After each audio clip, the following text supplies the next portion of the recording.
Isa na namang insidente sa Taguig ang naidulog sa programa ni Senator Raffy Tulfo na wanted sa radyo na kinasasangkutan ng mga kapulisan. Nabanggit ng nagrereklamo na may mga lalaki na nakamotorsiklo at nakasasakyan ang humarang sa kapatid niya na kakagaling lang ng hearing sa korte. Nauwi ito sa habulan hanggang sa makarating sa kanilang compound at doon naman ay puwersahang binuksan at pinasok ang mga bahay ng mga nagpakilalang mga pulis. Kung maalala ninyo ang naganap na insidente na kinasasangkutan ng mga pandipulis na tinawag na Bonnet Gang, hindi pa nga tapos ang investigasyon sa kaso na ito ay meron na naman ganitong mga pangyayari.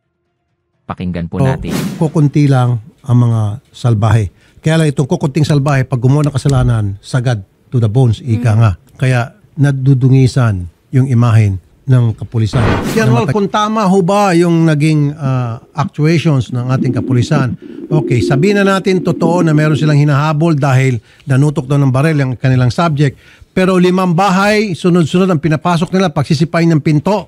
Tama ho ba yun? Kung meron silang hinahabol, dapat they are so sure na meron silang hinahabol. Pero sa pagpasok nila sa 5 bahay na uncertain sila, walang reason para pasukin nila, lalong-lalo na ginamitan nila ng pagsipa ng pinto at pagtutok ng baril. Imbestigahan po natin ng mga Very good. Sige po, General.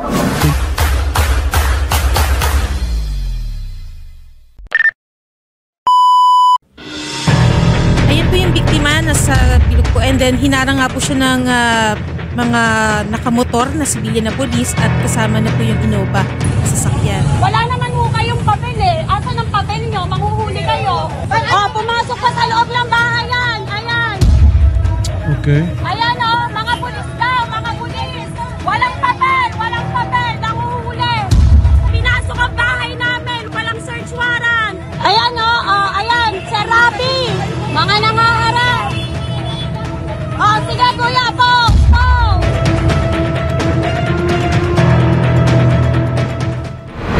Okay. Magandang hapon po sa inyo. Good afternoon po, Sir Raffy. Okay, kwento po sa akin yung pangyari doon. Merong humarang at pumasok at walang talang papel, sabi nyo? Apo. Bali, March 19 po kasi, 8 a.m. May hearing po kami sa Hall of Justice ng Taguig. So, after po nung hearing po namin, naghiwa-hiwalay na po kami. Then, yung kapatid ko po is dumaan po siya sa likod po ng Hall of Justice sa may barangay Central Bikutan po. Then sa Central Bikutan po, dumaan po siya doon. Nung nag-review rin po kami sa CCTV, may nakasunod na po sa kanya. Then ayun na po, yun na po yung CCTV na yon. Then mga 10 a.m. po, may pumasok po sa compound po namin. Bali, sabi po nila is mga pulis daw po sila. Hot pursuit daw po, nanutok daw po ng baril yung kapatid ko after hearing daw po. Okay.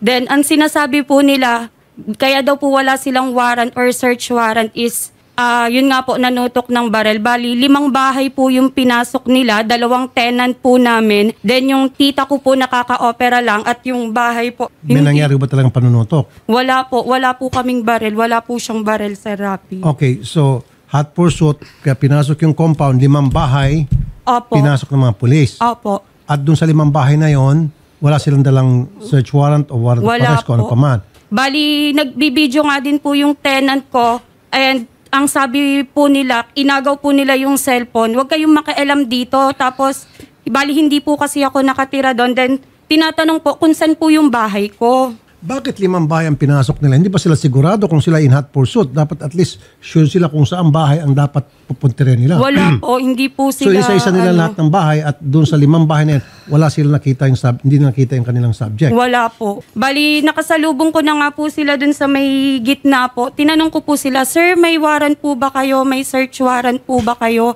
Bakit po na mamasok po kayo ng bahay? Sabi nila, yung compound daw po namin is public place. Private property po namin. Yung buong compound po is pamilya po namin. Then may mga tenant po kami. Tapos ang sabi po sa akin nung mga nakasibilya ng pulis na, huwag ka nang makialam dito. Okay, Wala pero kang pinasok alam sa na mismo batas. yung bahay. Pinasok na po nila. Ilang unit po ang pinasok? 5? 5 po. Paano nila napasok po yung bahay? Bali, ang inuna po nila is yung bahay po ng lola ko. Naliligo po yung lola ko. And pagkaligo po niya, may tumadyak po sa Pinto. yung pintuan. Main door. Opo. Okay. Sa second unit naman, ganun din? Opo, sa second unit ganun din po. Third, fourth, fifth. Opo. Tapos isang subject ay nahanap nila. Opo. Yung kapatid mo nanunutok to ng baril. Opo. Kaya they're in hot pursuit of this subject. Opo. Okay. Now, ano po naging ending? Bali, ayun na po, nag-ano na po sila na, nag-alisa na po sila kasi nga po ang ano po nila nagkakagulo na ho sa labas. Ang dami na hong nagbibideo sa kanila. Nung hinihingan po sila ng coordination ng barangay, tapos yung hinihinga na po sila ng papel, kahit po yung mga nasa labas po naming mga kapitbahay nagbibideo na po dahil malaking iskandalo po yung ginawa nila. Okay. Ang dami pong na-trauma.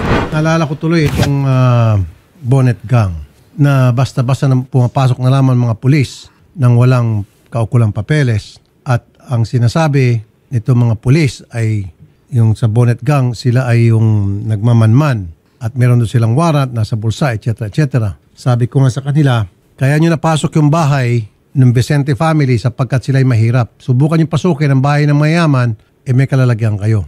Kaya itong mga pulis na ito, winawalang hiya nila pag mahirap. Pag mayaman, di nila kaya. General, magandang hapon po, sir.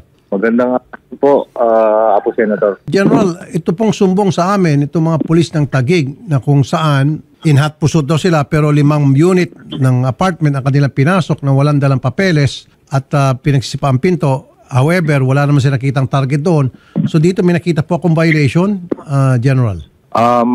Titignan po natin kung kailan nangyari. Ayon doon sa aking unang nakausap, nangyari po to noong March 19, 2024. So mag-backtrack po tayo kung anong tunay na nangyari. Opo. At nagsasalaysay naman itong ating complainant na pinasok at ang sabi ay may hot pursuit.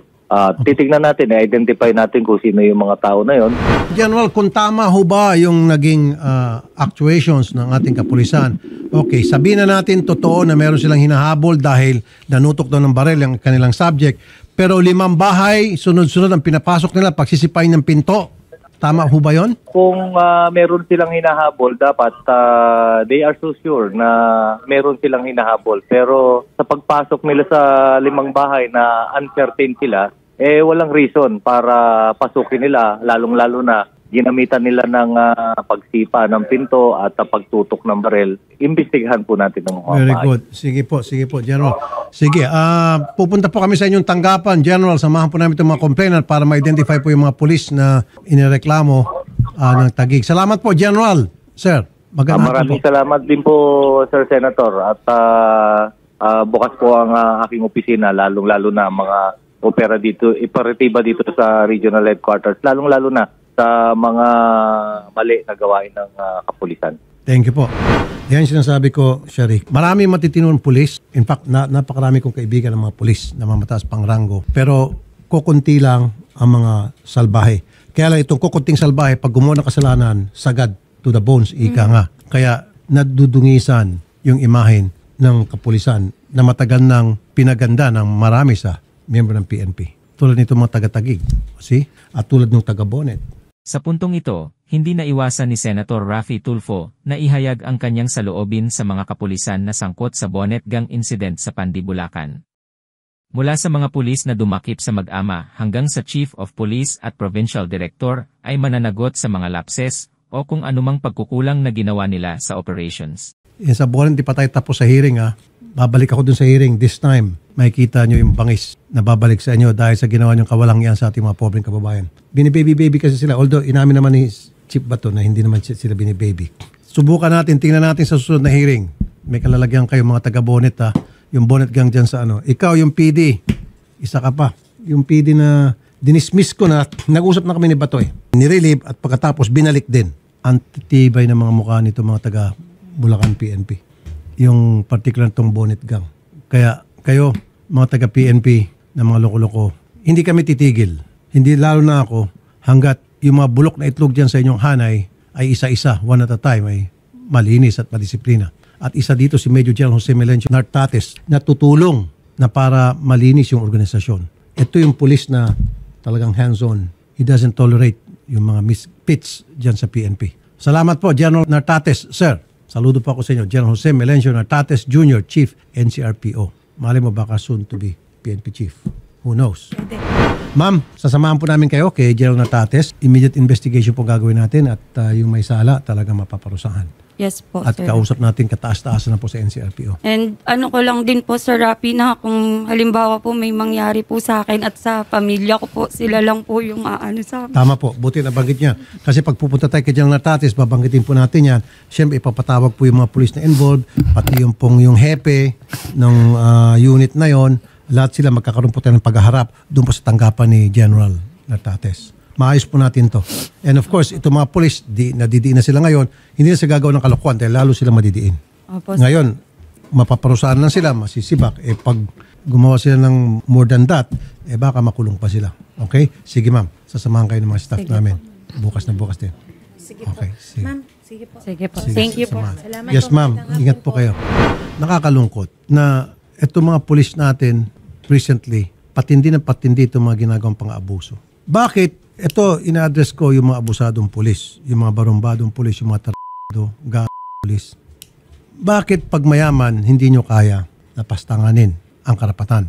Pag mahirap, kaya nyo. Alam niyo na sagot yan. Tingnan mo itong Taguig PNP. 5 bahay pinagsisipa yung pinto. They're in hot pursuit. Sabi ko nga nung sa hearing, gawin nyo kaya sipaan yung bahay ni General Bato de la Rosa kasi meron kayo hinahabol na suspect. Yan yun Dito sa Pilipinas parang bawal ang maging mahirap. Dahil pag ikaw ay mahirap, pipitik-pitikin lang ang iyong karapatan. Tatapak-tapakan. Lalo na itong bonnet gang. Bonnet gang, I'll take this personally. Really. Hindi ako titigil hanggat hindi ka maparusahan. Kahit saan tayo makarating. Bonnet gang, tanda mo pati ikaw, PD. I will not stop hanggat saan tayo makarating.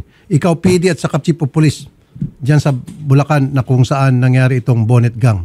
I will not stop. Believe me, believe you. Kung hanggang saan tayo makarating, matibay dito. And I will pursue lahat ng legal means na para may kalalagyan kayo. Tandaan niyo yan, PD. Yung ikaw, PD, dun sa hearing at ikaw yung Chief of Police. Tandaan niyo yan. Saan ka nakita na talagang saksakan ng pagkasinungaling? Ginawang parang kengko yung Senado. Pinaglalaruan. Lahat ng klaseng kasinungaling sinabi na para makalusot lang. And this is not the first time. Meron pa yung isa. Yung sa Tupada, may nahabol yung pulis na nag-race sa Bulacan. Tapos, hindi na nila makita. Napadaan sila sa isang kalsada. May sa beranda, may nakatayo na lalaki doon. Agad dinampot, pinasok yung bahay. Tapos sa loob ng CR may gumagamit, sinipa yung CR, gumagamit pa ng CR yung tao doon, hinila, hinakot 3, 4 ata, dinala sa presinto. Opo. Ganon katindi. Bakit nangyari yun? Mahirap kasi. Yun dinampot nila. Gawin nyo yun sa mayaman. Hindi nyo kayang gawin yun. 101%. Kailangan nyo dumaan sa proseso, kukuha kayo ng warrant, search warrant, i-case nyo pa, etc. Pag mahirap, walang warrant. So, sipahin lang pinto. Mahirap lang yan Yun yung nasa kukote nito mga tarant pulis. Di ba?